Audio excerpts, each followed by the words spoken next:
الحمد لله رب العالمين.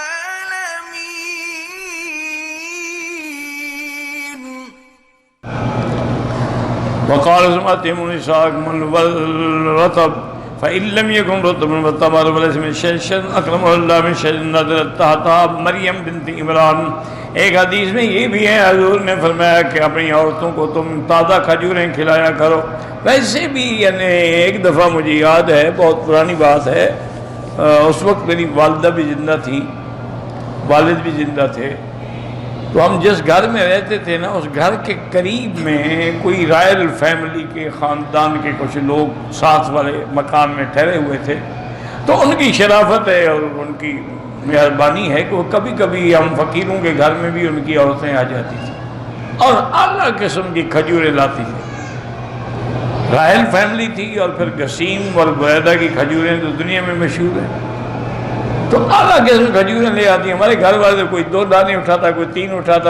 کیا کر رہے ہو؟ کھاؤ. کتنا کھائیں؟ انہوں نے کہا ہم تو کم سے کم دن میں آدھے کلو سے کم تو کبھی نہیں، ورنہ 1 کلو کھاتی ہیں روز کا.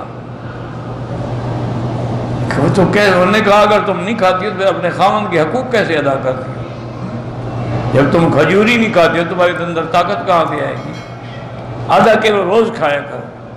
وہ زبردستی آ کے 2-4 دانے کھلاتے. ہم لوگوں کی تو عادت ہی نہیں نا اتنا کھانے کی، زیادہ سے زیادہ 2-4-5 دانے کھا لیے. تو عرب آج بھی الحمدللہ کھجور کھاتے ہیں اور بڑے شوق سے. اسی لیے ان کو کسی اور دواؤں کی ضرورت نہیں ہے.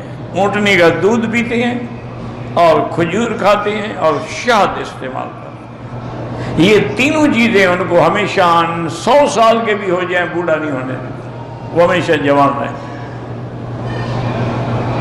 بہرحال تو حضور نے بھی فرمایا کہ اپنی عورتوں کو کھجور کھلایا کرو. اگر تازہ کھجور نہ ملے چلو سوکھی کھلاؤ، کیونکہ دنیا میں اور کوئی ایسا درخت نہیں شان والا جس کھجور سے زیادہ کہ جس کے نیچے اللہ نے بی بی مریم کو پناہ دی.